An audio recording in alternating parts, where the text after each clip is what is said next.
If you are somebody who's like, I publish content regularly, I show up regularly in my marketplace, I'm creating content, I'm publicly showing up, I'm doing the work, I'm publishing content, I'm doing that, right? But if you're noticed that the caliber of the candidates that you are attracting are not qualified for the program that you're selling, that lets us know that that's a very clear line of sight, that there's a misalignment with the sophistication of where they're thinking and what you're publishing on social. You know, if you're the type of person who's like, Jay, I post 3 to 5 times a week, I'm doing live streams, I'm on reels, I'm hopping from tactic to tactic, but for whatever reason, the type of people that I am attracting think my program is too expensive, even though I know that we can help them. It's like, I know that I can help them, but they don't see that I can help them, which makes them not buy my program. It's not because they don't have the money. They might say that I don't have the money, but they end up buying somebody else's program. Like if you're notorious for your prospects not investing with you, but then they go buy a competitor's, that lets us know we're off somewhere with what the value articulation and the alignment with sophistication. Today's episode is going to be talking about market sophistication and really diagnosing, breaking down how sophisticated your marketing content needs to be if you want to compel and attract prospects who are willing to pay premium for your program. This is definitely going to be one of those great insights for somebody who's newer along in business. Definitely going to give you some like top line education, but especially if you're a business owner who's already doing 6 figures, 7 figures, and you are maybe trying to evolve and elevate the dialogue within your messaging. If you're trying to speak with a layer of depth, a deeper level of sophistication within your marketing content, and you're trying to figure out how do you even pull that out of yourself? And even more importantly, how do you set your team up to be able to create content like that on your behalf? This is one of those episodes. You're going to grab a notebook, grab a pen and paper. If you're catching this live, you're going to want to capture notes, help your neighbor out. We always talk about helping your neighbor. I don't know if you've listened to the past few of my episodes lately, but these episodes are like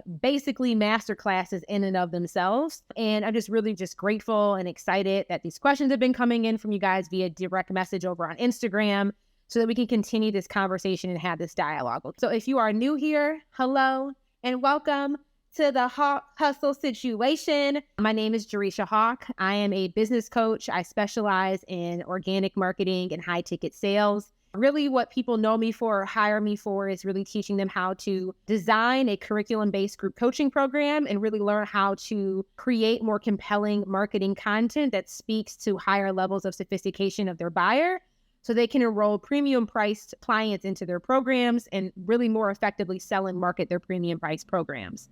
So pretty much all of my content is specifically designed with that type of individual in mind, somebody who has high ticket offers, who's enrolling clients in $3,000 to $10,000 programs as a front-facing onboarding situation and really wants to do a more effective job with creating just a higher level of sophistication in their marketing content. So that is that.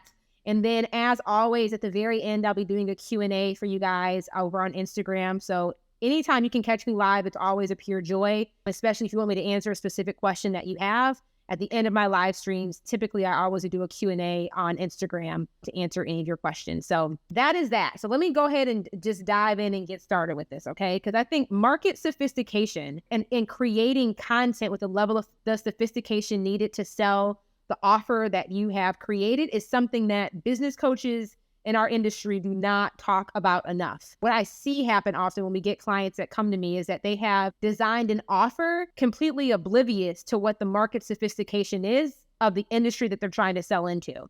And sometimes they recognize themselves, they've packaged an offer, captures the essence of what they know how to deliver, but does not at all articulate the value that they provide through the form of a program promise. The other thing here is that they've created an offer that is packed with value based off of what they know they can deliver, but is not aligned with the demand that exists, the problem that they're solving in the marketplace they're trying to sell in.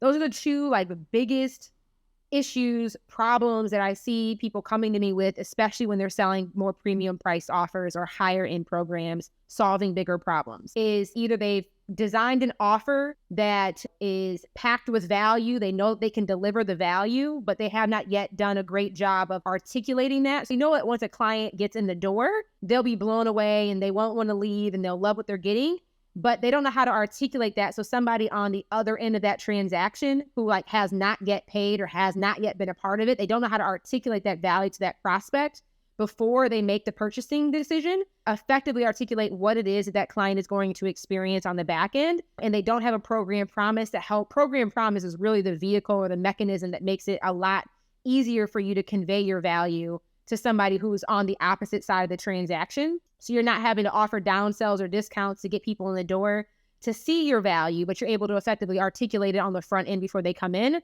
Or the second issue that we run into is people design offers that are packed with value that they know that they can deliver, but that offer and that value of the offer that they've created is not aligned or well positioned with where the demand is within their marketplace. Like having a good offer is, I think, really a better way for me to articulate this is how do you know if your offer is good? It's one is how clearly can you articulate the value of it before somebody gets to see the inside, like before they pay. That's how you also know you have a good offer, because you can effectively articulate the value of that offer without having to offer a discount, without having to offering a downsell, without having to have 15 million case studies to prove that what you're selling is good. The other way that you know that you have a really strong offer is the promise that you are selling within your offer aligned with intrinsic demand that exists in the industry that you're selling it to. Those are two really important distinctions. So this whole market sophistication that we're going to talk about here, it's very, very difficult to create compelling and sophisticated content when those elements of your offer are not aligned first and foremost, because it's what matters. Why would it be of benefit to you to create sophisticated content selling an unsophisticated offer? So I want to make sure that we're all clear on what it looks like for you to have a good offer, components there that really matter, and positioning of that offer from a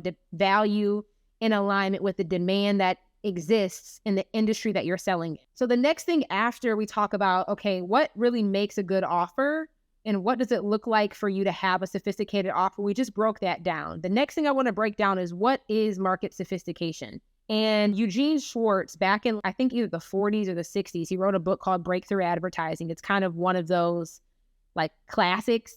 It's actually really difficult to buy that book on the marketplace right now. But when you talk about what does market sophistication actually mean, it's a measure of how mature your market is based on all the products or like promotional ads that your prospect has seen before. That is what influences what your market sophistication is. So depending on the industry that you're in, you're dealing with sophistication from a twofold dynamic. You're dealing with sophistication of the industry that you're selling in, and you're dealing with sophistication based off of what your prospect has been previously exposed to as it correlates to the promise you're delivering in the industry that you're selling it in.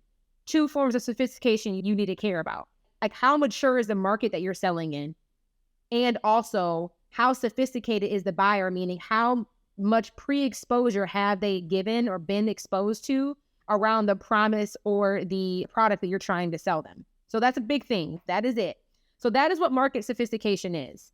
And when you start to think about that, okay, one, if your marketing, if you haven't been considering that before, I can almost guarantee your marketing is not effective. If you are somebody who's like, I publish content regularly, I show up regularly in my marketplace, I'm creating content, but for whatever reason, I'm publicly showing up, I'm doing the work, I'm publishing content, I'm doing that, right? But if you're noticed that the caliber of the candidates that you are attracting are not qualified for the program that you're selling, that lets us know that that's a very clear line of sight, that there's a misalignment with the sophistication of where they're thinking and what you're publishing on social. If you're the type of person who's like, Jay, I post 3 to 5 times, I'm doing live streams, I'm on reels, I'm hopping from tactic to tactic, but for whatever reason, the type of people that I am attracting think my program is too expensive, even though I know that we can help them. It's like, I know that I can help them, but they don't see that I can help them, which makes them not buy my program. It's not because they don't have the money. They say that, oh, maybe they might say that I don't have the money. Maybe they might say, but they end up buying somebody else's program. Like if you're notorious for your prospects not investing with you, but then they go buy a competitor's, that lets us know we're off somewhere with what the value articulation and the alignment with sophistication. I see Zara on here. She said, my close rate has been about 100% this summer. And Zara's been through leverage. Like once you start to see sophistication differently and you understand that, and you start to see how you need to create content differently, you can't unsee it as a coach.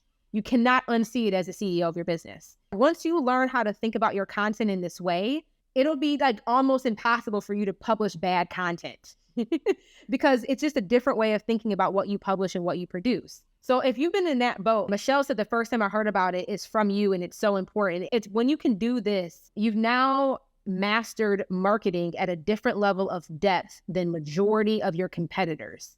And I think this is the other thing I want to say. Like, if you're somebody that want to be seen as an authority in your marketplace, being seen as an authority requires that you differentiate yourself from the other options that people could be paying for, could be learning from, right? Being seen as an authority, like, fundamentally means you need to be distinct and different from others who are in your space or in your industry.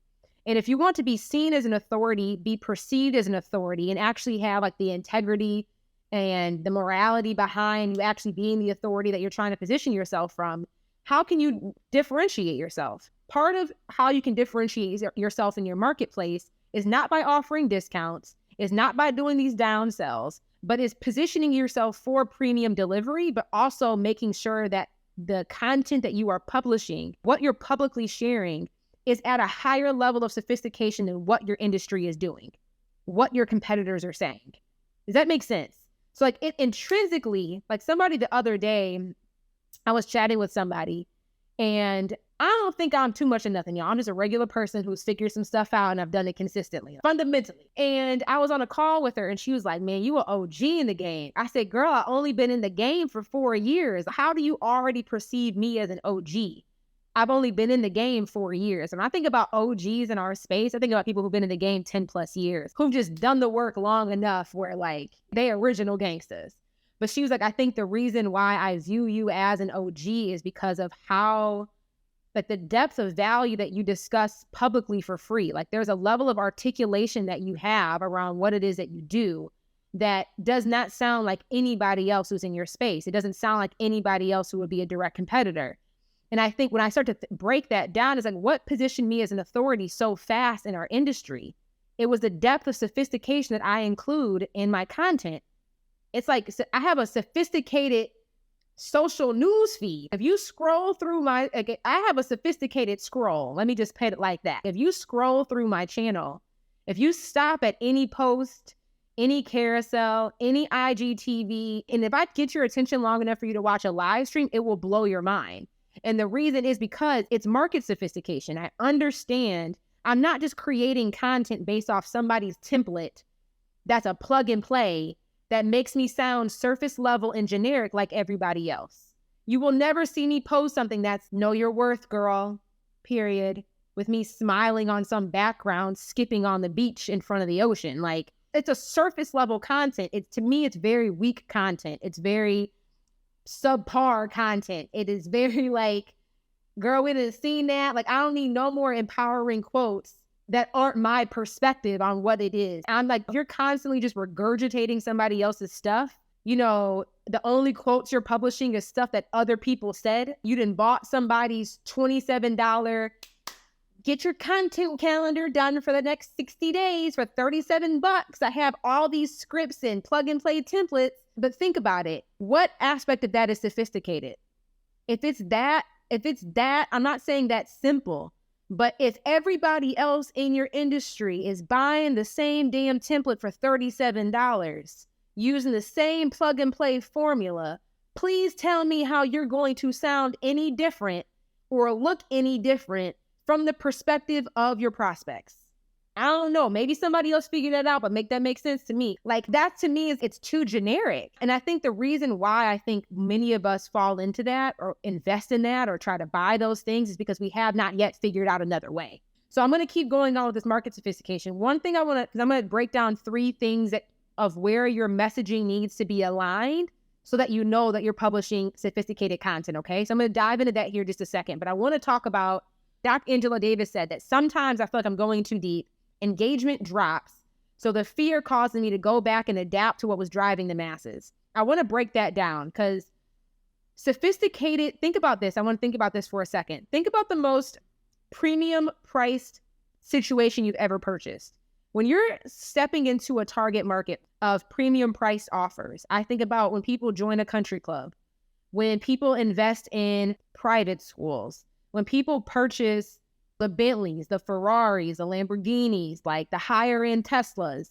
When you start selling, and again, when I'm correlating this back to you as a coach, when you start selling a premium priced offer where you're price is on the higher end from what your competitors are doing, you're charging $3,000 to $10,000 for your offer. Pretty much in every coaching industry, that's considered premium, because a digital course or something that's more accessible to the masses is going to be at normally $2,000 or less. When you're creating something that fundamentally in the design of the offer is not for everybody, you want to make sure that you're not marketing like the masses, because you're not selling to the masses. And that's a really important distinction, especially if anybody else is in the same boat as Dr. Angela Davis, is that when you are fundamentally creating an offer that is not designed for the masses, you need to stop marketing like the masses do. And the reason being is that you've now tapped into a different psychological behavior of how that buyer is going to make a decision on whether or not they purchase your program.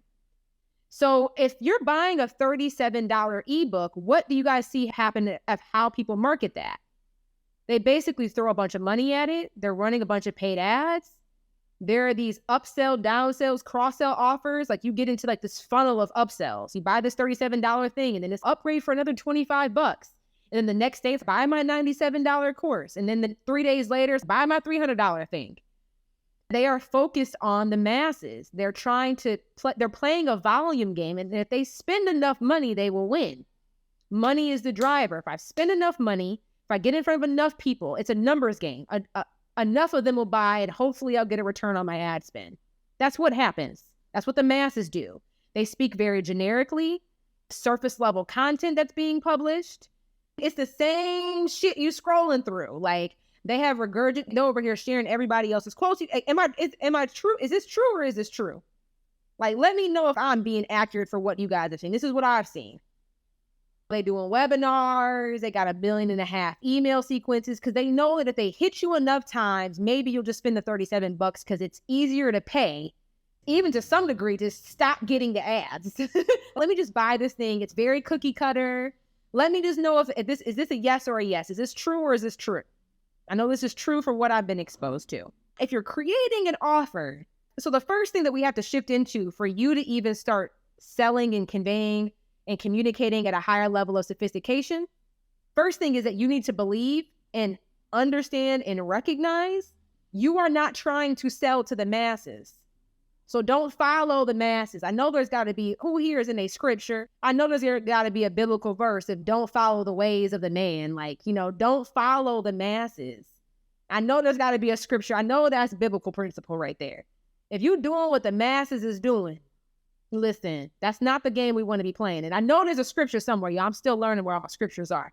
I know there's got to be a story somewhere in the Bible about the disparity and the downfall of following everybody else. So that's one thing, is fundamentally we need to recognize I'm not trying to sell to the masses. So I need to be operating at a higher level of sophistication than what everybody else is doing. Because what I'm selling is not for everyone, first and foremost. So that, again, you need to have that belief in order for you to even create more sophisticated content. Because if you don't, y'all know I love my scripture for the narrow gate. Narrow is the path to prosperity. Wide is the gate to destruction. Don't follow the path of the masses. Don't do it. If this is only applicable for the coach that is trying to sell a more premium price offer. Fundamentally, your business model is not for the masses. Fundamentally, your business model is it's more exclusive. It's not for everyone. That's just fundamentally what it is. If you're buying and investing in private schools, everybody ain't going to private school. Everybody ain't driving a G-Wagon. Everybody isn't staying at the 5-star hotels. There's a reason why first class only got 8 seats on most planes, because everybody can't sit up there. So when you are selling a premium price program, stop trying to market it like an economy ticket on a plane. Y'all are selling first class experience. You need to convey first class value. You need to deliver first class service. So y'all picking up what I'm putting down. So that's like fundamentally, that's a belief that needs to exist. If you are selling premium, you can't follow the masses. And the other thing, going back to Angela's point here, is you have to pay attention to different metrics. Because the metrics that you paid attention to that would be successful if you are selling a high volume and trying to appeal to the masses with your offer, the metrics to evaluate your performance are different when you are selling to a more sophisticated buyer. And this is why the episode the other day of there's a live stream I did on this, and there's a couple newsfeed posts that I published on this about what kind of buyer are you selling to? Are you selling to a public engager? Are you selling to a private action taker or a silent decision maker? Those fundamentally are different buyers. So how you evaluate the effectiveness of your marketing, the metrics that you pay attention to for your performance will be different based off the type of buyer that you're selling to. Y'all picking up what I'm putting down? So there's a belief that needs to exist that if I'm trying to sell something, I have a business model, I have an offer that is not meant for the masses because it's priced so that the masses don't buy it. I want to work with people, but I'm playing a value game, not a volume game, right? So fundamentally, I'm not selling to the masses. So I have to stop marketing like everybody else does. And then secondarily, what kind of buyer do I have? Are they public? Are they private? Are they silent? If they're private or they're silent, the metrics that you use to measure the effectiveness of your marketing and your content are literally different than the metrics of success that you will measure if you're selling to the masses, the public action taker, the public engager, I mean. So those two things, and I hope, Angela, this is for you or for anybody else. The reason I'm pulling that comment out and dissecting this here is because many people fall into that trap. My engagement starts dropping, so I need to go back to what the masses are doing. But then what happens? You get more followers without making more money. You get more likes on your post with less conversations being started to have sales conversation. You get more people engaging on your content, public metrics of performance. But the metrics that matter when you're selling to a more sophisticated buyer are private. They are private metrics. How many conversations are you starting every week? How many qualified applicants are applying for your program? That's the only metric that matters from your marketing efforts. So if your content, this is something too, like you've hired now a content agency, you've hired a copywriter, you've hired a social media manager. They out here doing all this work. You paying them all this money. You're publishing content consistently. I want to applaud you. But then what ends up happening, that where you know something's broken, is that you're paying your team a couple $1,000s a month to have you visible and increase your reach and grow your audience. Your followers are going up. Your reach is increasing, but what's not happening? The number of qualified people applying for your program, your conversion rate from qualified applicant to people enrolled is decreasing. So you're now following the metrics of the masses, but what's not happening? You are not seeing an increase of money behind closed doors. You look cute on your newsfeed because your branding is cute, girl. You dancing on reels because that's the new trend. But it's not sophisticated enough content to attract and qualify the right candidate for your program and to properly qualify them to pay to enroll into your situation. The reason why I can articulate this so well is because I understand the problem so intimately. So many of my clients have this issue. You keep delegating your marketing because you're the CEO and marketing is not a CEO responsibility, which please tell me any $1 million coach that you know that is not heavily involved in their marketing. Why? Because most people do not know how to effectively delegate their marketing because they don't know how to create effective marketing content at this level of sophistication intrinsically themselves. And even if they do know how to create this level of marketing content at the depth of sophistication needed, they don't know how to teach it to their team members to do it on their behalf. So they get stuck in a hamster wheel. Is this true or is this true? They get stuck in a hamster wheel where they're the coach, and they have to run the function of the CEO, and they're also the CMO of their business. Because even if they're good at it, they're not good enough at it to recognize their patterns or to have designed a structure so that their team can plug into it. So they're not the only one creating marketing content on a daily basis. I can get you that first line, that second line, that third line, but that fourth line, I be missing the mark, y'all. I be missing the mark. But I can get you hype, okay? I'm a really good hype woman. But I'm just glad that we're all on the same page here. Because I think this fundamentally is this will become your despise when you're on your path to 7 figures. This right here will be your downfall. And it'll put you, it is the most demoralizing, I think, and the dehumanizing experience as a coach. Because as your business, you start to get some success. You start getting clients in the door. You start making six figures. You out here twerking something, dropping it low, picking it up. You done left your job. This is like what would be very dehumanizing and a really like damaging part of your experience as you're growing as a business owner, because you'll start to see success from how you're serving clients. You'll start to see more success with clients getting a higher level of repetition of results. You'll start to see more success with more people buying your program. But then you'll get to a place where like you get capped out, where you don't know how to create more content. You struggle with creating more content. You struggle and you start to notice that the sophistication of your buyer starts changing. And you're like, how do I even create content at this new level of awareness? Because you have to be more conscious of the content that you're creating as your business grows. So I'm glad that we're all there. So we really broke down in the first part of this episode what it looks like for you to have a sophisticated offer and the different components or elements of what it looks like for you to, really the importance of why you want to have more sophisticated content.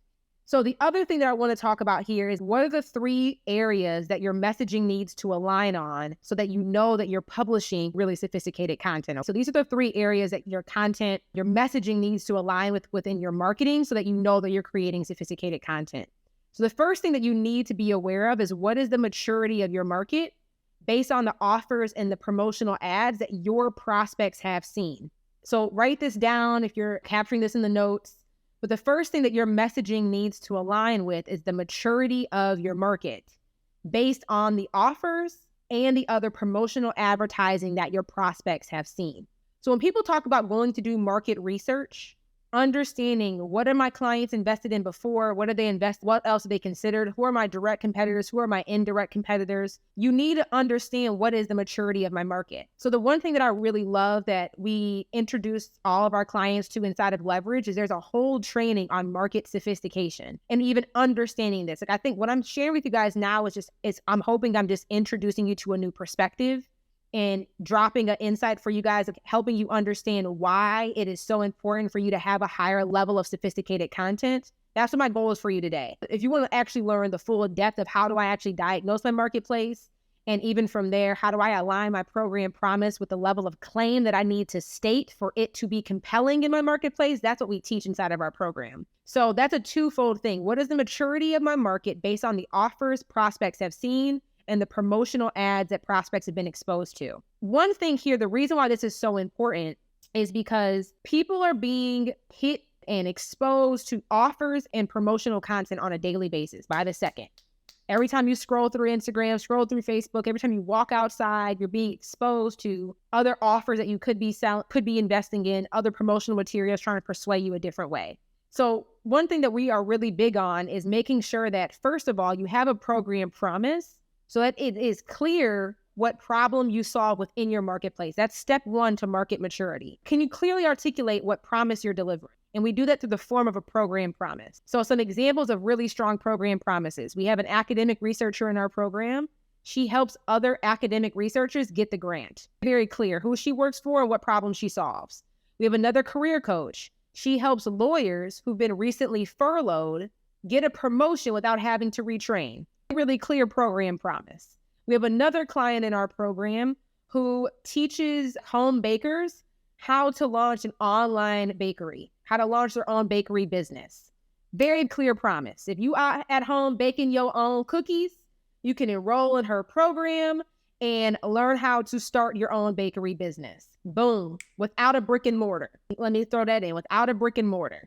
Very clear promise. But first thing with market maturity or maturity of your market is you need to have a program promise, because having a program promise properly conveys the problem that you solve within your marketplace. It makes it very distinct, very clear, real quick and easy. Once you're distinct and clear, how can you do market research on what other offers your prospect could be selling? Or how do you do market research on what other promotional ads your audience is exposed to if you don't know who your person truly is? And this is why having we call them an Olympian in our world, ideal client avatar, why having clarity around your Olympian is so important. Because otherwise you don't know how to do effective market research. If somebody's just like, I help Black women get a promotion, how do you do market research for that? Every Black woman wants to get a promotion. I don't know one Black woman that don't want to get a promotion. But if your market if you're not specific on who your market is, you cannot diagnose the maturity of what they're being exposed to in the marketplace. Are y'all picking up what I'm putting down? If you do not know the specific nature of who your ideal client is, we have I see Cena's on here right now. She has a coaching program teaching health practitioners how to hire their first community manager. So people who are in the health space, nutritionists, she specifically works with them on how to hire their very first community manager. Very specific. Dietitians, thank you, Cena. She helps dietitians hire their first community manager, and the community managers for their group program. So if you're a dietitian selling a group program and you need to hire a community manager, Cena is the person we need to talk to. And the reason why this is so important, like I talked about Cena, I've talked about Michelle, I've talked about Janine, I've talked about a couple of clients, their promise.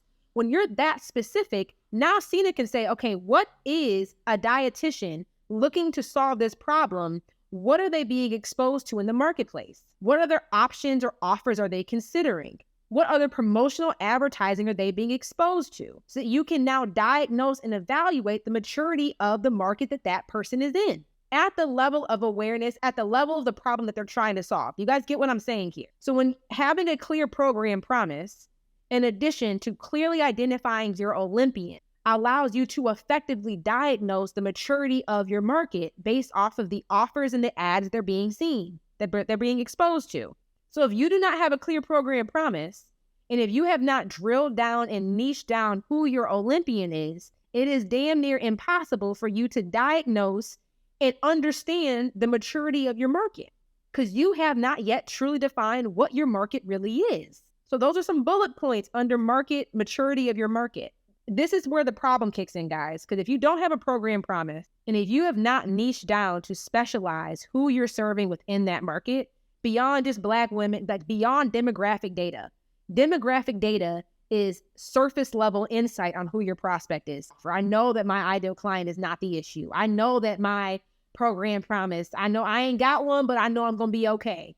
Who has said it? Because I already know. If you are defining your Olympian based off of demographic data, you're doing what the masses do. You are not serving a sophisticated market. You have to specialize so that you can serve a sophisticated demographic in the way that it's designed to be done.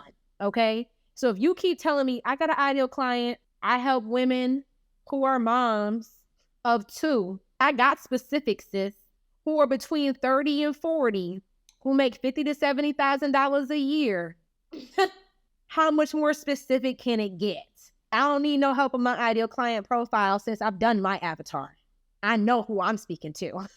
The reason why I'm joking is because I know I used to speak with such conviction. Oh, I already know what I'm doing. Adjusting my seat, hair flip myself. I serve Black women who want to accomplish their goals. Who do you serve? I've done this already. Ain't nothing sophisticated about a Black woman wanting to accomplish her goal. Ain't nothing sophisticated about a woman with 2 kids who make $50,000 to $70,000 a year, who wants to live a more empowered life. Why? Because every single person wants that. Every person who fits that demographic desires that outcome. Ain't nothing specific about that. Ain't nothing specialized about that. That's surface level desires. You're selling premium price. We got to solve more sophisticated problems, y'all. Like that is just the reality of it. Don't try to sell premium price programs to broke people at the entry level, because literally my demographic used to be Black women. We called it the goal getter group. We help them accomplish any goal they have. There has to be some Black women out there who don't want to accomplish no goals. So clearly I'm specific enough. And I struggle to sell that $37 a month membership. Why? Because the offer might have been that I know that I could deliver the value, but it was not aligned with demand. And it was not speaking at a level of sophistication. There was nothing specific about that. What goal are we trying to accomplish? You have to define your ideal client beyond the demographics of what they put on the census statement every year. Period. Point blank. Like knowing your demographic is like surface level understanding of who your ideal client is. It is not sophisticated understanding of who your buyer is. Distinction. Demographic data gives you insight on your audience. It is not always a direct reflection of what your insight, what the makeup will be of your paid clients. So when we talk about maturity of your market, 2 things need to be existing: a program promise so that you can clearly define the problem that you are solving within that market. And then secondarily, a very specific Olympian. That's what we call our ideal client, which allows you, because when you know those two things, then you can start to diagnose what the maturity of that market actually is. Because now you can actually pinpoint, where am I in the customer journey? What market am I even trying to sell in? First thing, the other thing I wanted to share, I've been going on some tangents. I hope my tangents are still supportive. If my tangents get not supportive, just say, Jay, bring it back in. Reel it in, Jay. We need to bring it back in because sometimes I go on a tangent. But the issue is if you do not create messaging and marketing content that speaks to the maturity, what you'll start to get is more skepticism. People won't believe what it is that you're selling. They won't believe the claims that you're making. They won't believe that you can actually help them, which is why they'll go hire a competitor versus hiring you. So we want to avoid skepticism by being specific around the person, specific with a promise being articulated. We want to avoid skepticism because if your messaging and what you're communicating is not matching the maturity of the market that you're selling into, there will be skepticism.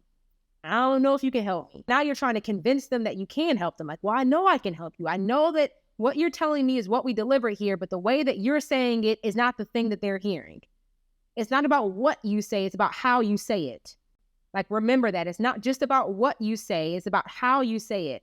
And making sure that you're not just saying what you think they need to know, but you are articulating language based off of what they would use to describe the situation that they're in.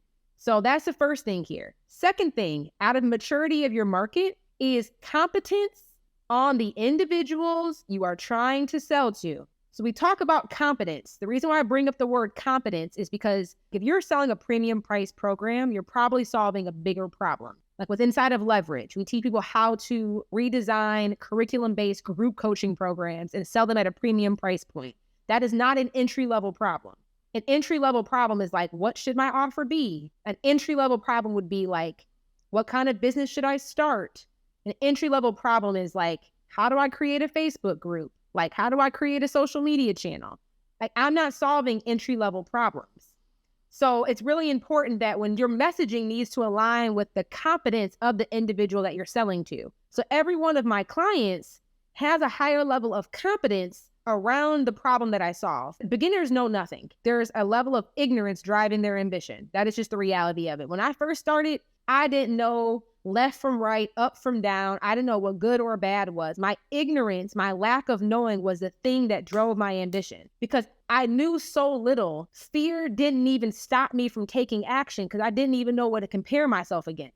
Think about that. Like when you first get started, I was just running. Didn't know what way I was running to or from. Didn't even have the right shoes on. I didn't know anything. My ignorance was driving my ambition. You start to become more aware of what's required for the ambition that you're chasing. So now you're no longer ignorant. That's why ignorance is bliss. There's a beauty in not knowing. But once you start to become more aware of what is truly, truly required for the result that you're trying to get, now your competence has increased. Your consciousness around the problem has now increased. So now you're getting more specific. Somebody can't just say, hey, Jay, I need you to help me grow my business. That's a very surface level articulation of your problem. There's a level of ignorance that is stated because you're not aware of what your real problem is. Versus if somebody comes to me saying, hey, Jay, I've grown my business, but I'm currently capped out with one-on-one clients. I know that I need to create more leverage.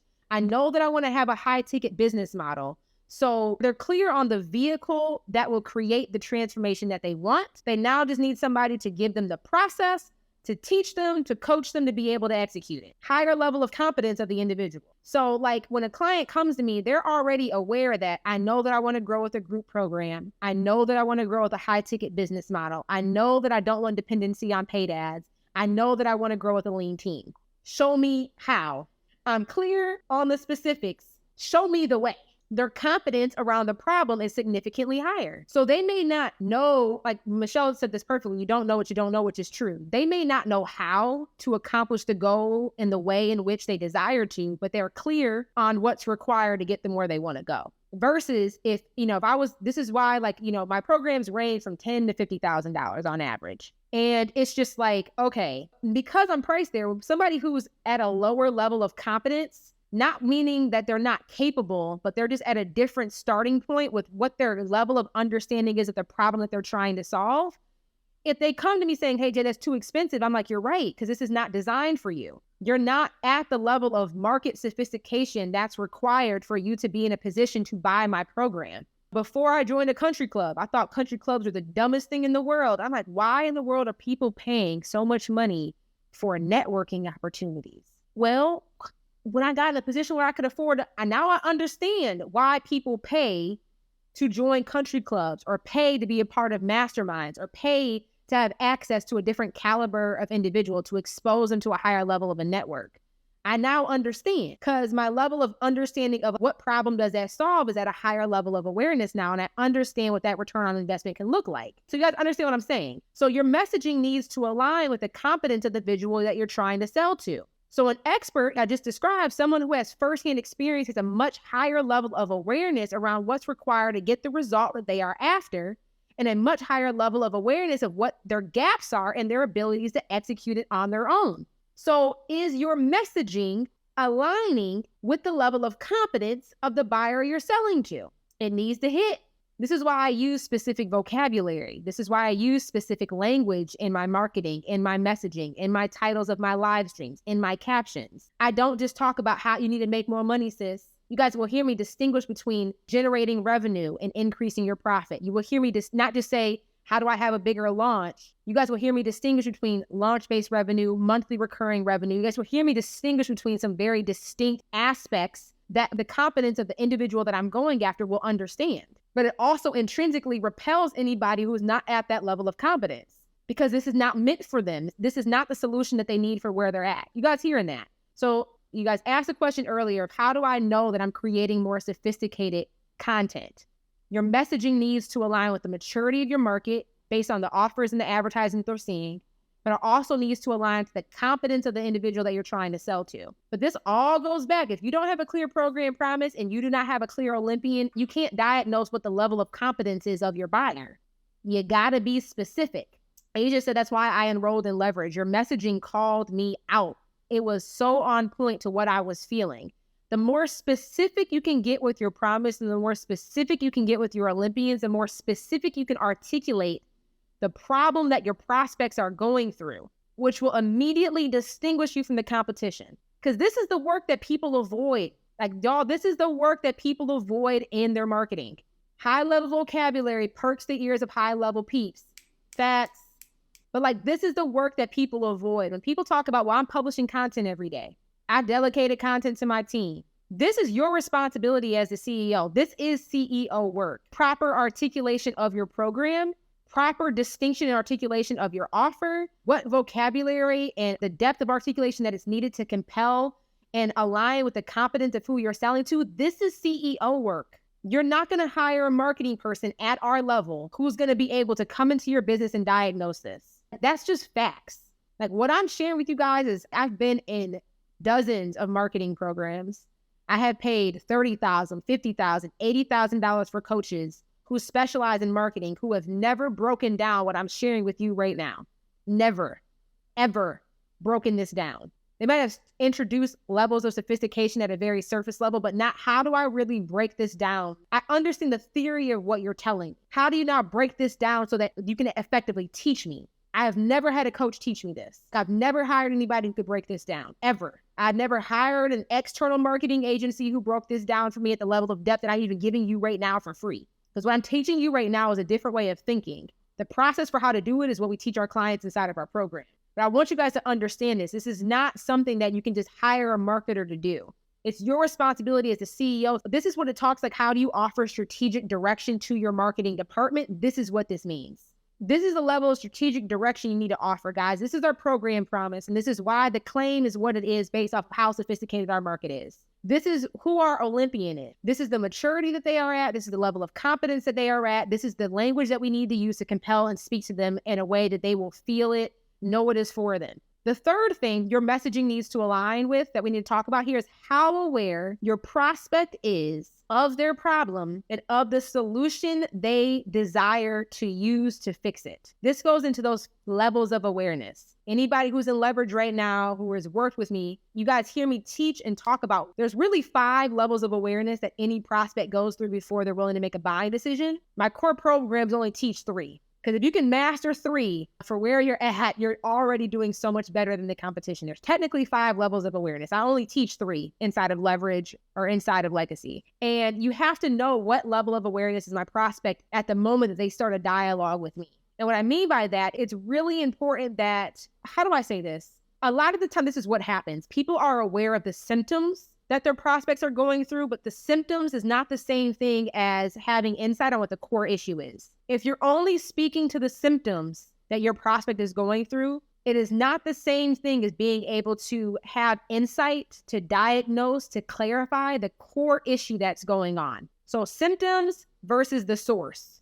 Most people, when they make marketing content in our industry, they create content or they even create programs that solve the symptom that their prospect is experiencing. It does not address or solve the core source of where the problem is coming from. And this is why, and symptoms vary 100%, Tiffany. It's important for you to know what symptoms your prospect is experiencing, but you need to be able to create content that now not just tells them what the symptoms are, but shifts their beliefs around the symptom to get them to believe of what the core issue actually is. Literally, you guys are experiencing that right now. Like listening to this content, listening to this episode, you guys are literally experiencing me addressing a symptom that you have and helping you think differently to self-diagnose what the source of your problem is. I'm doing it to you right now. This is having like a very like meta moment. This is a very like this, you guys are experiencing it. When I think about, okay, Jay, how aware is your prospect of their problem? So first question is, do you guys believe that you are publishing sophisticated content? Do you believe that you are publishing sophisticated content today? Yes or no? Just give me a thumbs up or a thumbs down. Do you believe that, it's not even do you know, if you really had to go back and diagnose based off of what we've broken down today, is your content speaking to the maturity of your marketplace? Is your content speaking at the level of competence of your individual? Is your content not just addressing and informing people of their symptoms? Is it actually addressing and supporting the core issue? Okay, if y'all are inside of leverage or services that sell, I see you guys having a thumbs up. Or if it's a thumbs down, you're still in the learning process. You guys ain't been with me for that long yet. Just take some time to learn. So first thing I wanted you guys aware of your prospect. One of the symptoms, I wanted everybody here to have an understanding of what sophisticated content is and to have at least an insight to be able to diagnose, is my content even sophisticated? So that was the first symptom that I wanted you guys to be aware of. And I wanted you guys to even be exposed to the thought process of, wait a minute. Another question is, have you ever used market sophistication to influence the marketing content that you publish? Have you ever used market sophistication to influence the type of content that you publish? Yes or no? Most people have never even thought of market sophistication. So of course, it has not influenced how they create marketing content. You guys get what I'm saying? So like part of today's episode was I want you guys to be exposed to like the reason why your content might not be working is because you're missing, like especially for a premium price program, you're missing one of the core ingredients that nobody told you were supposed to have until I just exposed it to you today. And the third thing I wanted you guys to all be aware of is that there's no way that you can be publishing the depth of like high level mature content. There's no way that you can be aligning with the competence of the individual that you're selling to if you don't have what two things? What are two things that need to be clearly defined before you can create sophisticated content? A program promise, a very specific Olympian. So ain't nobody on here who can tell me that I have a high level of sophisticated content. If you don't have a program promise, you can't really clearly articulate what the promise of your offer is. And if you're not super specific on who your Olympian is. When you think about symptoms, it's like my goal here is how can I help you diagnose what the core issue actually is? What your core problem actually is, what the source of your content issue is we all know that it's not sophisticated enough, or it could be more sophisticated. Second thing is, how can I make more sophisticated content? I need to have a clear program promise. I need to make sure that I'm speaking to a specific enough Olympian so that I can do the market research and diagnose the identity, the beliefs, the thoughts, the patterns, the chemical makeup, the values, really diagnose the inner workings of who my prospect is, because all Black women don't think the same. All moms that have 2 kids do not think the same. And this is where we get into an issue as business owners, is that we start categorizing demographics trying to market to an entire different demographic without honoring and respecting the individual nature of the individuals within that demographic. This is why I'm not a fan of ideal client profiles that only focus on what's the demographic makeup of who you're serving. All Black people don't think the same way. All moms with kids don't think the same way. All people who want a promotion don't think the same way. They may want to experience a similar outcome, but the thought process that they are going to go through, the vehicle of transformation that they want to deploy, the criteria that they are going to consider to make a buying decision is very different. So we want to make sure that we're getting specific based off of those more intrinsic characteristics of who your Olympian is and not just the surface level demographic of what their makeup is. This is also a huge reason why I've really struggled with outsourcing my marketing. It's because even a lot of marketing agencies want to categorize large pools of demographical people. Well, if she a white girl from California, you got to talk to her this way. If she's a Black woman, you need to talk to her. Like, all Black people don't think the same. All white people don't think the same. All heterosexual couples don't think the same. All lesbians don't think the same. Like, we have got to be more sophisticated than that, especially when you're selling a premium priced program. If you're selling something more than $3,000, this is CEO work. This is strategic work that you need to be doing in your business and creating space to refine this, because this takes time. Like, I've been doing this for 5 years. This is really what I think part of my genius is. And me having an engineering background, my brain just naturally does it. If I see a problem, my brain will start to reverse engineer what the process is and reverse engineer how to create a solution. Like, that's just part of my makeup. That's just part of how I think, which makes me really, really effective when it comes to marketing, because I can break down what is somebody saying, but what are all the unspoken thoughts that they're having that's influencing their decision. And that's what we got to start creating structure and systems and processes around within your marketing department. Yes, it's more about the psychological makeup of your person. What is the psychological demographic of who it is that you're trying to serve? Because when you can understand and pinpoint that, that's when we can start creating more sophisticated content. That's what allows you to increase your sales conversion rates. That's what allows you to be able to have more of a permission-based and consent-based marketing and sales strategy versus this penetrate, manipulative coercion. Like, that's, I think, is where the shift can happen with how we're energetically showing up, how we are serving and supporting clients, both free and paid, and how we can do it in a way that allows us to maintain within our integrity, like maintain like ethical standings, allows me to be very generous. I know people are probably watching this like, could I have paid for this work? Let me just pause here for a second. Again, let me just do another test. Would you have paid for what I just shared with you for free? Many of you have paid for other business coaching programs and nobody has taught you this, paid thousands and nobody's taught you what I just gave you for free. So this allows me to have generosity in this extent, because I understand this is something I'm already saying. This is what allows me to be able to create more compelling content, because I know that even me giving this away for free still will attract and entice the right person to pay for my program. I'm really breaking this down because somebody asked for an example. This is real life example. How can I give this type of value away for free? Primarily because I know that if you have this level of awareness, I know that I can get you the result once you enroll in Leverage, because I teach you the how. You now understand why this matters. You now have a better understanding of what the source of your symptom actually is. And if this is a priority for you to fix in your business, you will hire me. You will pay for my program, because now that you understand, okay, I need to be creating sophisticated content. I need to elevate the maturity of my marketing to align with the marketplace that I'm selling into. I need to create more compelling content that aligns with the competence level of the individual that I'm selling to. Once you believe those things, now you're like, okay, Jay, show me how to do that specifically for my offer. I know that I need to probably refine my program promise a little bit better. I know that I probably need to define my Olympian a little bit more based off of psychological demographic makeup. And I know that there's opportunity here for me to create more compelling content within my organic efforts, so that I can increase my conversion rate, I can reduce my dependency on paid ads. And now I know that when I'm doing this, it's not only helping me get results today, but it's allowing me to learn and create a structure that I can now have and implement inside of my business, so that later on when I hire marketing team members, they can plug into something that I know that works. And this is specifically designed for high ticket programs. Say less. Send me the checkout page, sis. This is why I think somebody asked for an example of how do you know what do you give away for free versus what do you pay? The reason I can give this level of generosity away for free, this is just getting you aware of the problem. It doesn't solve the problem for you. My processes will teach you how to solve the problem. My content here was just introducing you to what the problem actually is. I didn't give y'all so much free game today. Like this is game on game on game. The TT. Okay. Cheers, sis. So yeah, that's what I got. Those are the 3 things that your messaging needs to align with if you want to create more sophisticated content. And if you are somebody who's like, oh, this is definitely what our problem is right now.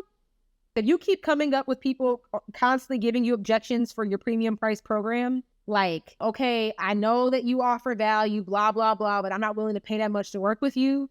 It's a sophistication misalignment, and that's all it is. The other reason I think this is helpful is that I think sometimes this breakdown of the why gives my clients breakthroughs as they're going through my process. And part of the reason why I do this too is because what I teach inside of the program, there's a level of repetition that is required for you to achieve mastery. Chastity is here. There's a level of repetition that is required for you to have a depth of mastery around the concept.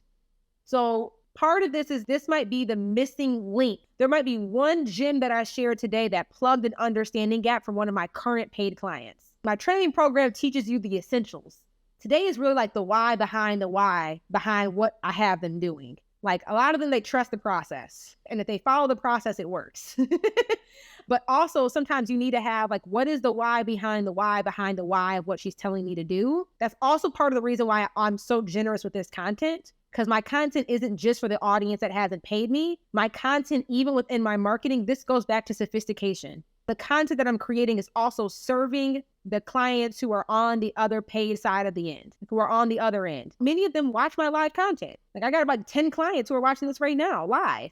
And I see so many of them, like I just had the breakthrough. Jay, I just got the gem that I needed to close the gap. Somebody's like, this is just an appetizer for what you get inside of leverage. And it is. Because sometimes you need the appetizer to satisfy your hunger just long enough for your main course to come out. I'm breaking this down to a level of depth that I don't even know is required, but I just want to make sure that I'm sharing with you because I think it's when you can start elevating the sophistication of your marketing content to this level, there's just a different level of depth that you can connect with your existing clients and future clients all in the same time. That's super serving and super supportive, regardless of where you're at in the journey. And Michelle said just hearing it a different way is so helpful. But this is also why our process is designed the way that it is. Our curriculum is very cyclical inside of Leverage. There's a level of linearity to it, but there's also a level of cyclarity. There's a cycle to it. Because it's like once you've done something one time, you have not mastered it. You've just done it. You've learned the concept and you've implemented it.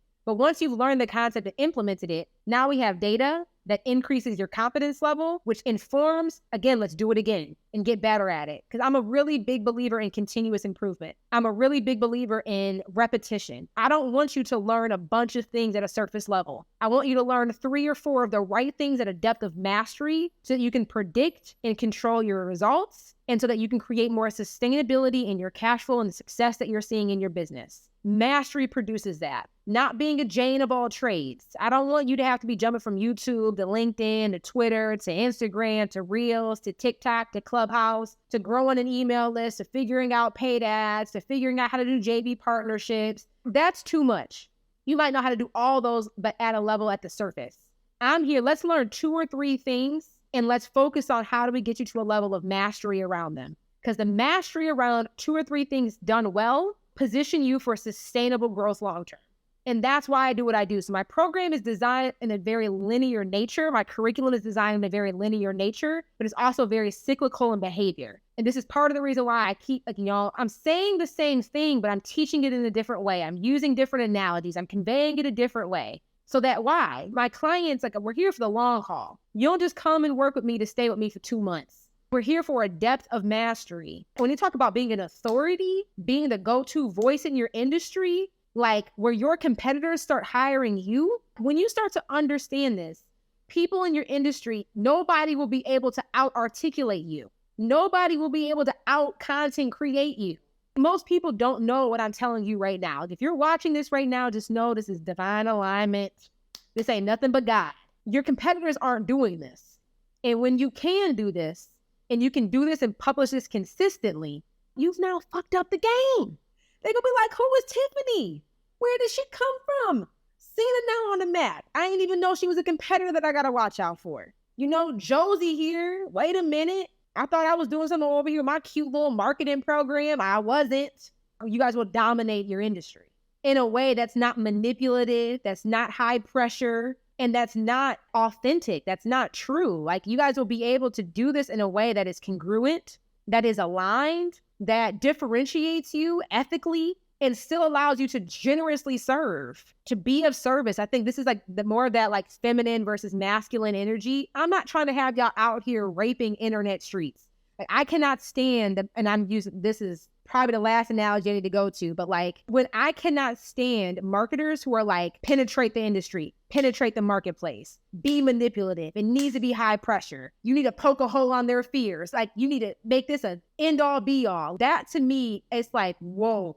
And I don't know if any of you guys have been on the other end of that, like on the other end of being sold to like that. You might not even be able to articulate what you're experiencing, but it is like, bro, I feel violated. My values feel violated. Why are you trying to pressure me into either making a decision to support my family or to invest in your program? It's serious, but it's not that serious. I have been on the other end of being marketed and sold to like that. I'm not a fan. Don't try to penetrate me, bruh. I need permission. Don't try to coerce me into making an investment decision. I need you to create an environment within the sales conversation that allows me to give consent before you proceed, period. This to me is like a level of us being able to reclaim our independence in the purchasing process. Shouldn't nobody be penetrating? Shouldn't nobody being applied false pressure? Shouldn't nobody be manipulative? It ain't gotta be like that. It ain't gotta be like that. It is the worst feeling. You can be able to sell in a way that is aligned with your values versus violating somebody else's. You can sell in a way that allows you to get permission before you pursue any sales conversation. If anybody has purchased anything from me, how often I ask for permission constantly. Hey, do you mind if I ask you some follow-up, some clarifying questions about your application? I've been talking a lot. I feel like I have an understanding of what it is that you need. Do you mind if I give you permission? Can I take the reign over for you? What questions do you have for me? I'm offering consent. There's permission built throughout my entire sales process.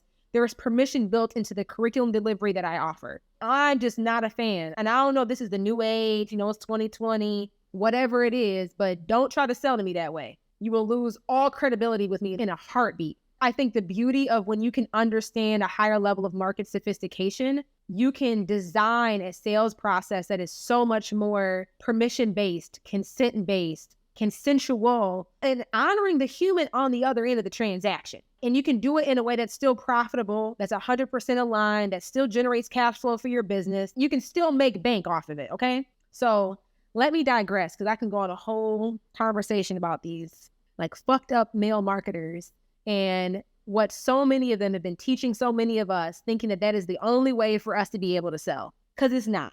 Even like the down sales, like buy this cheaper thing so that I convince you to buy my more expensive thing later. Don't sell me something I don't need just because you can't articulate your value for me to understand what it is that you need to be selling me down the line. I don't want to have to buy 7 different things to solve my problem.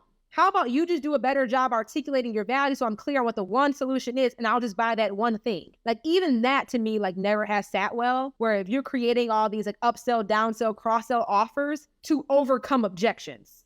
Don't do that to me. Don't have me in this funnel for days where I got to buy 17 things and I need to buy all of those things to solve the problem that you promised from the first one. That's not even honest. It's not truthful. And it's messed up. Okay, let me digress. I'm going on a whole rant. I don't know who the embassy is of the online coaching industry, but I feel like I'm going to get a phone call saying, Jay, you didn't violate it. You didn't told them our secrets of what we're doing to them, and we need you to stop. Like, I feel like the embassy of the online coaching industry going to come knocking at my door and be like, you telling too much of the truth now. We need you to be quiet because we got something good going over here. And I'm like, fuck that. I'm rebelling against everything. Okay, let me digress. All right, y'all. But I really hope that you got a ton of value out of today's call. As always, Leverage will be closing enrollment today. Today's the last day to submit an application to join us in this current enrollment period for Leverage. But if you want to learn more, you can visit DerishaHawk.com/leverage.